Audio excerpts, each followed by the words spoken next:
Dyson Spheres.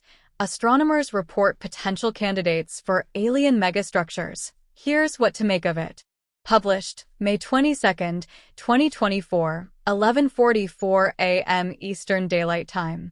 There are 3 ways to look for evidence of alien technological civilizations. One is to look out for deliberate attempts by them to communicate their existence, for example, through radio broadcasts. Another is to look for evidence of them visiting the solar system. And a third option is to look for signs of large-scale engineering projects in space. A team of astronomers have taken the third approach by searching through recent astronomical survey data to identify 7 candidates for alien megastructures, known as Dyson Spheres, deserving of further analysis. This is a detailed study looking for oddballs among stars, objects that might be alien megastructures. However, the authors are careful not to make any overblown claims. The 7 objects, all located within 1,000 light-years of Earth, are M-dwarfs, a class of stars that are smaller and less bright than the Sun.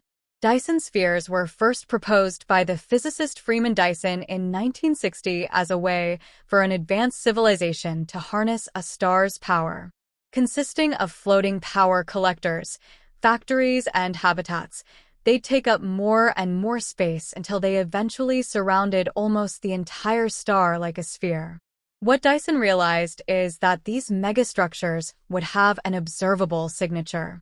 Dyson's signature, which the team searched for in the recent study, is a significant excess of infrared radiation. That's because megastructures would absorb visible light given off by the star, but they wouldn't be able to harness it all. Instead, they'd have to dump excess energy as infrared light with a much longer wavelength. Unfortunately, such light can also be a signature of a lot of other things, such as a disk of gas and dust, or disks of comets and other debris. But the 7 promising candidates aren't obliviously due to a disk, as they weren't good fits to disk models. It is worth noting there is another signature of Dyson Sphere, that visible light from the star dips as the megastructure passes in front of it. Such a signature has been found before.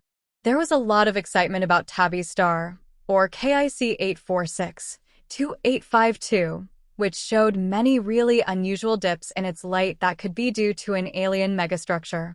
It almost certainly isn't an alien megastructure. A variety of natural explanations have been proposed, such as clouds of comets passing through a dust cloud.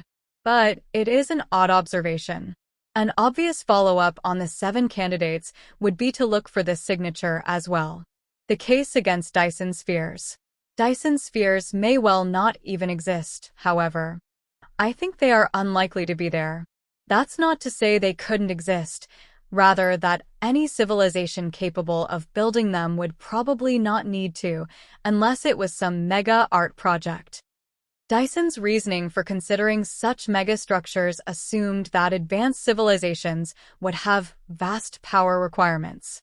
Around the same time, astronomer Nikolai Kardashev proposed a scale on which to rate the advancement of civilizations, which was based almost entirely on their power consumption. In the 1960s, this sort of made sense. Looking back over history, humanity had just kept exponentially increasing its power use as technology advanced and the number of people increased, so they just extrapolated this ever-expanding need into the future. However, our global energy use has started to grow much more slowly over the past 50 years, and especially over the last decade. What's more, Dyson and Kardashev never specified what these vast levels of power would be used for. They just, fairly reasonably, assumed they'd be needed to do whatever it is that advanced alien civilizations do. But as we now look ahead to future technologies, we see efficiency, miniaturization, and nanotechnologies promise vastly lower power use.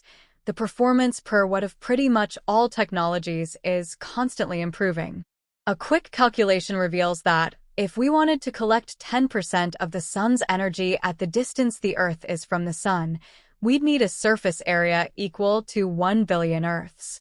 And if we had a super advanced technology that could make the megastructure only 10 kilometers thick, that'd mean we'd need about 1 million Earths worth of material to build them from. A significant problem is that our solar system only contains about 100 Earths worth of solid material, so our advanced alien civilization would need to dismantle all the planets in 10,000 planetary systems and transport it to the star to build their Dyson Sphere.